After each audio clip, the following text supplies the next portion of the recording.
Let's discuss sustainable steps to transition to a healthier you. Now, any step you take to transition to a healthier you needs to take a little behavioral change. So there are steps in behavioral change that we need to know before we give you the steps to take. So Bruce, can you discuss a little bit about behavioral change? I can, Mindy. There are a couple basic principles or models of behavioral change. The one that's used most often is called the trans-theoretical model of behavioral change, and it was developed primarily for people that were alcoholics that were trying to stop drinking, and that's where they got the most data. So the trans-theoretical model of behavioral change is basically 6 simple steps. There's pre-contemplative stage, that's when you're not thinking about making a change. The contemplative stage of behavioral change, that's when you know you need to change a behavior, you're starting to think about it, but you really haven't mapped out what you're going to do. Then there's the taking action phase, that's where you're actually taking the steps that you want to take in order to change that behavior. Then there's the maintenance stage, which is you've now changed your behavior, usually for about 6 months, and now you're just tweaking it to maintain whatever behavior you have actually modified. And then the 6th, and what I consider to be the most important step of behavioral change in the trans-theoretical model, that is relapse. Everyone who goes through a significant behavioral change process is going to relapse. I always use the example of when I quit drinking martinis, because I drank way too many martinis, and I have on occasion over the last 5 years since I quit, have relapsed on occasion. This is a learning opportunity. The relapse, really important stage of behavioral change. And we also, in One Day to Wellness, we talk about dippers and divers. A dipper is one that takes baby steps. You find a goal that you want to reach, and you find out why you want to create that goal or have that goal in your future, and then you take baby steps to get there. Now there's the diver, and Bruce and I are actually divers. We read about the how and the why of making that change, and then we actually dive in and we reach our goal pretty darn quick. So both are good, depending on your personality. The balance of recent research on behavioral change shows that baby steps are usually the best way to approach a significant behavioral change. So if you're changing your eating pattern, if you're trying to quit smoking, some of these more ingrained long-term behaviors that you have that are more difficult to change, small baby steps. Now, as Mindy said, we're divers. We do the research. If we think it's good and we've acknowledged it, we will dive right in. But again, you may be curious about changing your diet or making some other changes in your life, exercising more, maybe becoming more mindful, maybe meditating. Small steps towards that behavioral change have been proven to be the most effective. So first, before we go into the steps, we want to assess where you are on your wellness continuum. A continuum is you're not so great to you're really great, and you can go far beyond that. So you can think about mindfulness, where you are on that continuum, behavioral change, nutrition, how to create the work in, meaning you're moving throughout the day and creating activity throughout your day, not just going and working out. And then also mindfulness and meditation practices. So wherever you are on that continuum for that topic or subject is where you are. And we just want to, as Bruce says in the nutrition continuum, lean to the green. That means going further to the good on that continuum or the right direction for that continuum. But know that there are, 2 steps forward, 1 step back, and that's okay. So these are just steps to help you transition to a more healthy you. And the one other important thing that I'll bring up is that behavioral change is an extremely personal decision. And although you may be a trainer or a coach and you want to help somebody change their behavior, until that individual actually decides on their own, from their own heart, that they want to change that behavior and they have control of it, until that happens, they're not going to be successful. But once they have made that decision, we are here to help you or to help them move along that wellness continuum or behavioral change continuum, as Mindy talked about, to be successful. Tip number 1, start thinking about food as a relationship. You have a relationship with food. positively and not negatively. A lot of times when we're on a diet, we think, oh, I can't eat that, and oh, I'm a bad person because I'm eating that bad food, bad for me food. But food is fuel. Food is nourishing. Food is you can be social, and it brings back memories. So you want to start having a relationship with food that's more on the positive side than the negative side. Well, that can sound a little bit esoteric, but when I think about the relationship with food, and I do think about food as a relationship because it is part of the cycle of life. And the first thing I think of when I think of the relationship, when I'm sitting down to eat or I'm going to put something in my mouth to eat, is where did it come from and what is it constructed of? And as you probably know by now, we really endorse, based on solid scientific research, eating whole plant-based foods that have been minimally processed.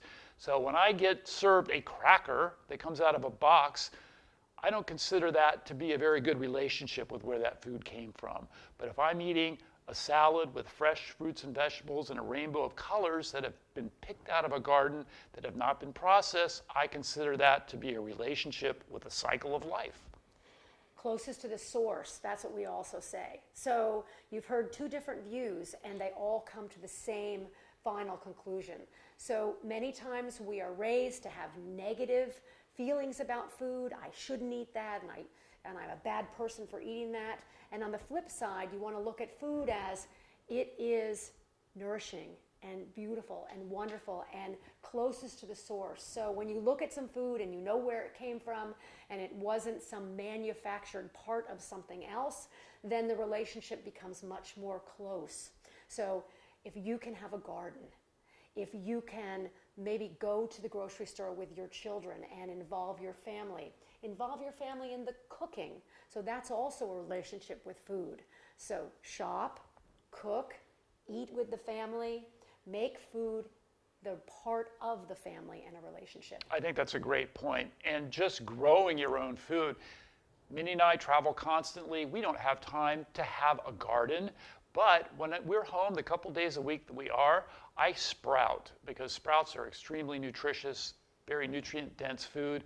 So easy to make at home. You basically take the seeds and you sprout them over just a couple days and you can watch the food grow. So tip number 2, we actually tease that in tip number 1, cook and eat with your family as much as possible and do it at home. When you cook and eat at home, you are fostering that relationship with your food and also with your family. It's so easy to go out and just drive through the fast food restaurant and get your meal out of a window. What do you say when a meal comes out of a window? If it comes through your window, it's not food. There you go. That's pretty simple. That comes from Michael Pollan and Food Rules, actually. That's a really good book, too. And there's some interesting research about cooking at home. As it turns out, cooking at home is becoming a lost art. And there's a significant body of research that was done that showed that wealthy women who ate out more often than they ate at home were less healthy than poor women who cooked at home all the time. So it wasn't an education dependent or a financial status dependence on whether you're eating healthy or not. It was more just if you're actually preparing the food in your own home. And when your children can make choices for themselves, they're much more apt to eat healthy. So provide them with a multitude of colors and a multitude of flavors that then they can pick for themselves. So instead of just providing them with a salad, offer a salad bar that they can pick and choose what they want to put on the salad bar, and they are empowered now with their choices. Also maybe a burrito bar or a taco bar or a pizza night where they can create their own pizzas with the ingredients that you have chosen. So you are the ultimate gatekeeper here because you've created the ingredients that are going to go on that counter, but they feel like they have the power because they can pick and choose what ingredients that then this goes on to their pizza. And what a great example of the relationship with food. You have a relationship with your family, and you also have a relationship with the nourishment that's going into your body, and you think about it. Mm-hmm. So let's look at every meal. Every meal, in the morning you cook oatmeal, right? And they have all these condiments that can go on the top. Blueberries, strawberries, bananas, maple syrup, all kinds of nuts, flaxseed. There's a multitude of options that they can customize their own breakfast. Lunch, again, can be that salad with a multitude of colors. As Bruce says, the colors are the Antioxidants. Yep. And then for dinner, you can have that burrito bar, or you can have that pizza bar with that whole grain pizza dough, and then different vegetables that go on the top of that. And of course, that wonderful red sauce that goes on top of the pizza as well. So you've got lots of options for your family. So that tip number 2 is cook and eat at home as much as possible with your family. Number 3, tip. The snack. The snack. The 4th meal of the day. And here's that lasts all day long. Here's where we get into trouble, because from the 1970s, we are now consuming about 500 to 700 more calories a day than we did back then. And the average woman is, I think is about 30 pounds heavier than they were in 1970s. And the same is true for men. So the snack is a big deal because the snack lasts all day. The snack can be at 10 o'clock in the morning. It can be at 2 o'clock in the afternoon. So we've got to be very careful about what we snack on. And most of the time, the snack options are from a vending machine or a box or a fast food window, whatever it is. So let's reinvigorate the snack. The snack should be whole food, closest to the source. Now, my favorite snack before I work out is a date with walnuts. I'll have 2 dates, 2 or 3 walnuts, and that is a wonderful action-packed snack. Now, Bruce's favorite snack. Action-packed snack. I know you like that. Now, in the afternoon, Bruce gets me a snack. Okay, it's a little bit fringe. People like to say we're a little fringe because we are very nutrient dense with everything that we eat. So, Bruce, what do you give me in the afternoon? I give you a slice of lemon, a half a slice of raw turmeric, and a half a slice of raw ginger with ground cracked pepper, which has pepperin in it, which activates all the great components in those foods. So it's a powerful and pungent taste, but it's super healthy. I think the snack situation, though, is really easy for most of us if we just don't eat junk food. If you're not hungry enough to actually eat an apple, you're probably not that hungry. So for snacks, dried fruits if you're traveling, nuts and seeds in limited quantities because you don't want to eat tons of them because they're very energy dense and they do have a lot of fat in them. Healthy fats, but you want to limit those. Fresh fruits, berries, or dried fruits and berries with some nuts. Really satisfies the majority of all snack cravings, and they're healthy. You'll notice in our lecture, Navigating Your Kitchen, we have grab-and-go snacks. This is very important. When you are snacking, you are in a hurry and you're going from one place to the other. So you need to look at the landscape of where you are and have snacks readily available that are healthy and nutritious. And won't be, there you go, and won't be something that is nutrient dense, but nutrient rich, and that has the fiber. So, for example, Bruce right now is eating an apple. It's a delicious apple. It would be really easy for Bruce to actually just have some apple juice, but apple juice doesn't have all of the benefits of the actual apple. It has a lot of the sugar, but it doesn't have the fiber and all the micronutrients that go into the actual whole food. So the more you can snack on whole food, the better.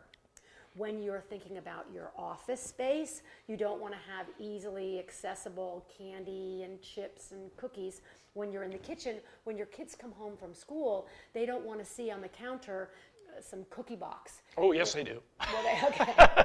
But what you want to teach them is on the counter is fresh fruits and vegetables. And when they open the door to the refrigerator, already cut up pieces of fruit. Because many kids will come home from school and they'll see an apple and they'll say, oh, I don't want to have an apple. But if they see apple slices, guess what? They're going to eat those right away. So a little bit of planning ahead, knowing fresh fruits and vegetables are the best snacks to eat. Just get the ones you like. Dried fruit is fine in limited quantities, and nuts and seeds. That's it. That's tip number 3. Tip number 4, we love. Now, we in One Day to Wellness and every time that Bruce and I lecture, we have different books that we cite, and we're the messengers here. We are advocating reading and knowing your why. Because if you know your why you want to do what you want to do, then the how comes pretty easily.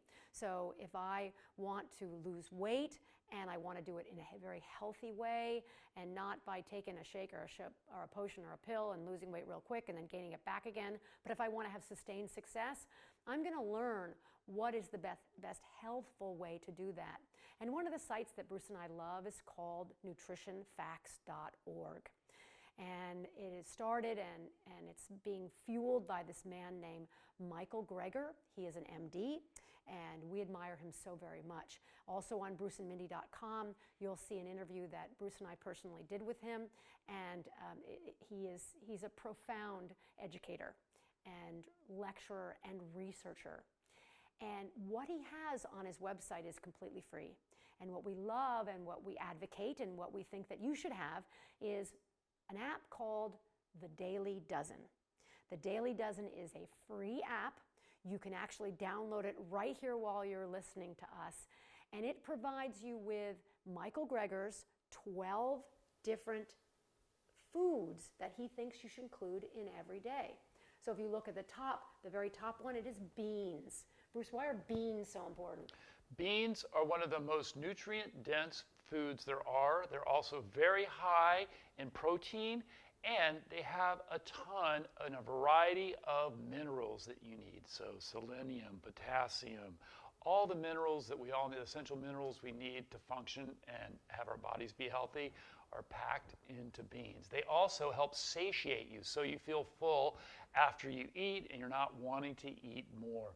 Beans are probably one of the best things you can eat every single day. They also blunt the blood sugar spike once you consume it, because there's sugar in beans just like in any plant food, but they're bound up with both soluble and insoluble fiber, which are both really healthy, and your blood sugar is not going to go up through the roof like eating refined sugars.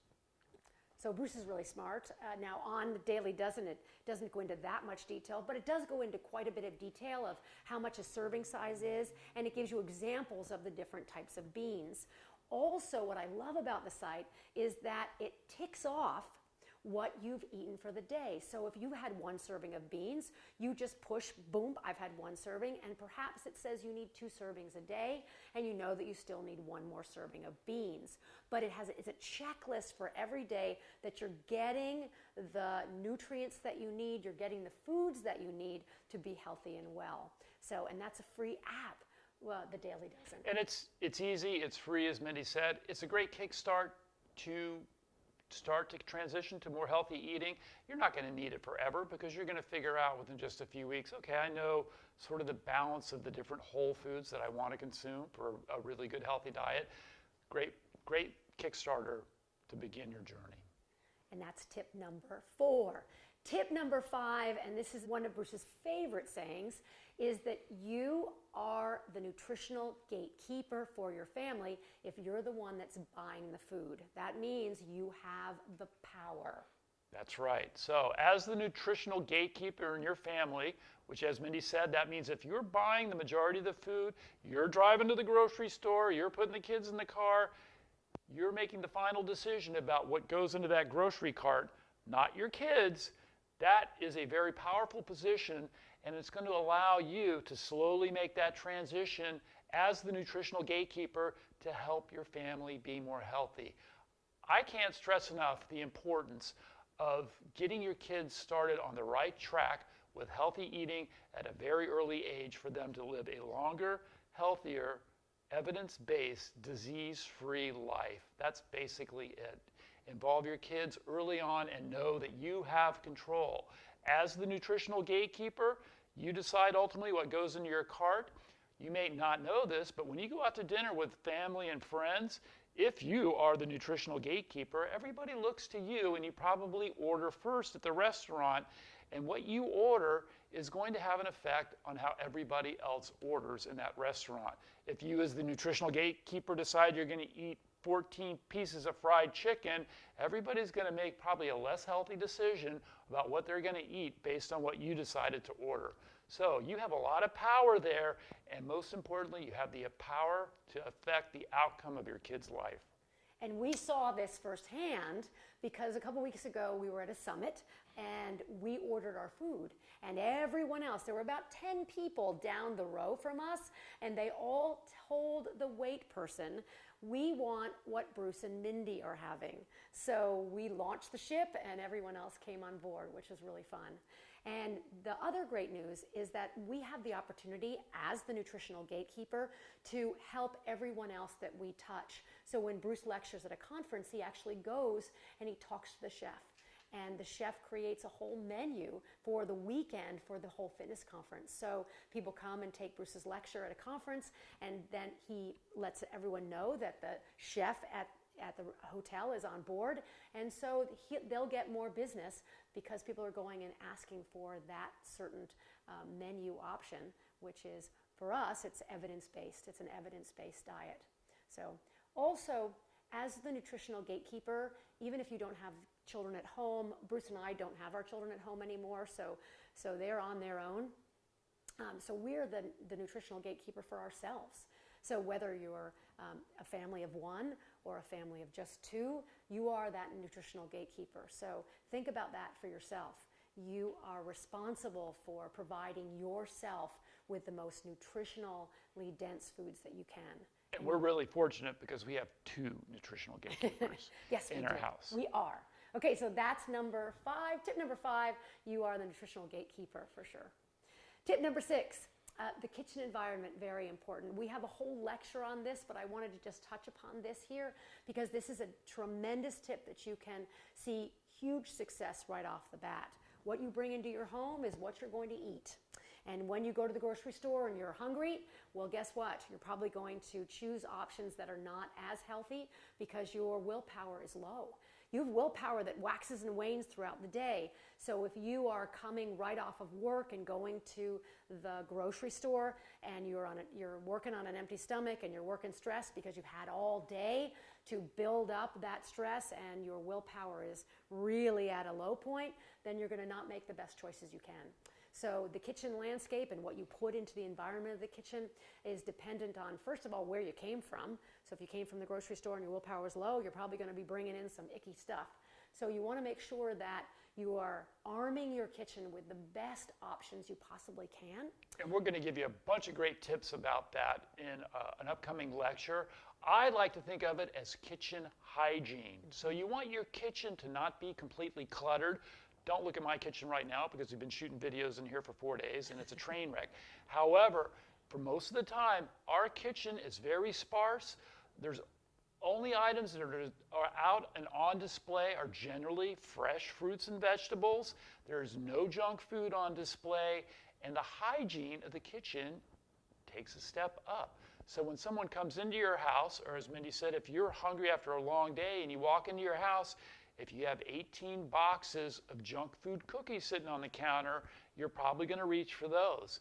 But if there's a simple little fruit stand that has a couple of bananas and some fresh fruit in it, it's going to encourage you and your family to pick up those whole, fresh, health-promoting foods instead of junk food. Correct. Tip number 7, baby steps. Taking baby steps. Looking at your overall goal and choosing the first step that you're going to take that's easily accessible and within reach. Low-lying fruit. So say it's something as easy as I'm going to transition in the morning from putting half and half in my coffee to maybe putting almond milk or soy milk. I think I can do that. Unsweetened almond milk. There you go. Unsweetened soy milk. So that baby step, you're going to say, I'm going to do that for 3 days. I can do that. At the end of 3 days, guess what? You done it. You did it. So that then is a success. That success will lead to more successes and more successes. However, if your first step you take is a leap and there's no way you're going to get there, what you're going to find at the end of that leap is failure. When you fail, you don't want to get back on and continue the process. So when you make small steps and you find successes along the way, you're going to continue your process. So choose small goals that are attainable right away, that will lead to more attainable goals and more successes. And I think along those lines, to use an example again, when Mindy and I transitioned from what I would say is a very unhealthy diet to a healthier diet, as Mindy mentioned, we dove in, but there were certain processes that we had to take baby steps. For me, it was things like junk food that were my favorite comfort foods, like French fries and cheese. I wasn't able to transition completely away from those junk foods or to more health-promoting foods right away. It took me some time because I needed to have the directions or the roadmap, the instruction manual to do it. And I knew I wanted to do it to begin with, but I learned as I went along, taking those baby steps. I developed the tool set I needed to take it to the next step and to ultimately transition to a completely healthy diet. Bruce could not give up French fries right away. So he went from, I'm going to have all the French fries, to I'm going to have 3/4 of the French fries, That's right. So then a couple years ago, he went to, I'm going to have 3 French fries. And this was over the course of several years. Yeah, it was about 5 years, transitioning So I from went French from fries. a whole order of French fries to, maybe I'll steal some French fries when Mindy isn't looking from somebody else's plate to, I only want a couple of French fries. I don't eat French fries anymore. I can see them, but I don't eat them. And even if he has a couple now and then, that's fine. Remember, you relapse, but you learn and you go back. But baby steps this is the course of years. Mm-hmm. Tip number 8, and we love this one: eat in before eating out. Think about a restaurant. They want to satisfy your hunger and also your taste. So there might be a little more salt, sugar, and fat than what you want. However, you're eating out and it's an event, so you're going to eat a little more than you thought you would, and you're probably going to drink a little more than you thought you would. I'll even take it a step further if I can interrupt. Restaurants are not in the business of serving you health-promoting foods. Restaurants are in the business to make money, and the way they make money is by keeping you in the restaurant, upselling you to additional items that you may not have wanted to eat to begin with, and also serving really delicious food. And the way they do that is by manipulating almost everything they make with added salt, sugar, and fat, the 3 items that we don't want to include in our diet. So when you go out to a restaurant, Mindy and I are going out all the time. We are traveling constantly. We're always entertaining and talking with other people and eating with other people. We don't want to make a scene in a restaurant because we're healthy eaters. We want to project that, but we don't want to create an issue that people feel uncomfortable. If you eat a good healthy meal, a big giant salad before you eat out, you're not going to be hungry. You can take your time. You can order a dish without making any modifications to it and basically sort of pick at it, but you're not just diving in to what is generally a bunch of unhealthy food. Also, when we eat in first, we try to have some volume food with stomach stretch. So stomach stretch and volume eating is highly dense foods, like, for example, a sweet potato or brown rice and beans or a big salad. That is what we choose before we then go out. And as Bruce said, restaurants are, yes, they want to make money and they want to satisfy us because we've asked them to. That we don't want to demonize restaurants because they're just providing for us what we've always wanted. We want really good tasting food and we want a great atmosphere. So restaurants are just giving us what we've asked for.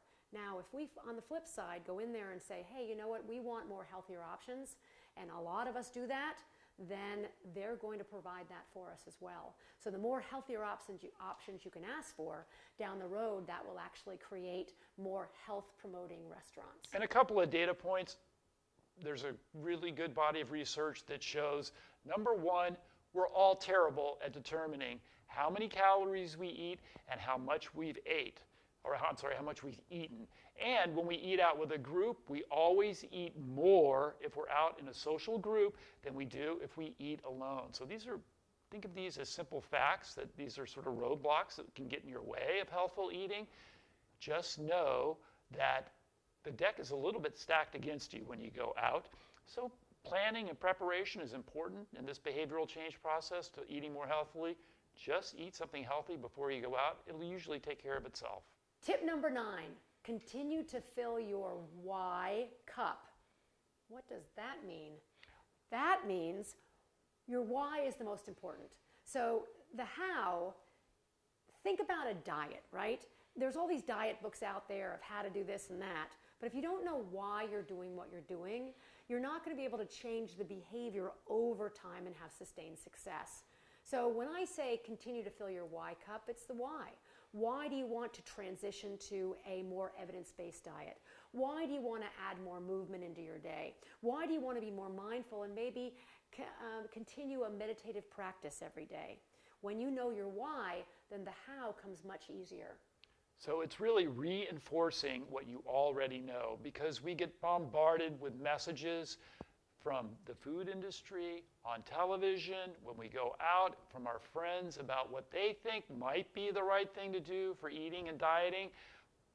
But we know the best thing to do is to eat a minimally processed, whole food, plant-based diet. But it's sometimes difficult to remember that when you're being rushed and around so many other non-healthful messages that are trying to sell you things that you probably don't want to eat. So if you have access to good, solid research information, and the great news is we all have this information now, should we choose to access it, and just reinforce your own knowledge and have your knowledge grow.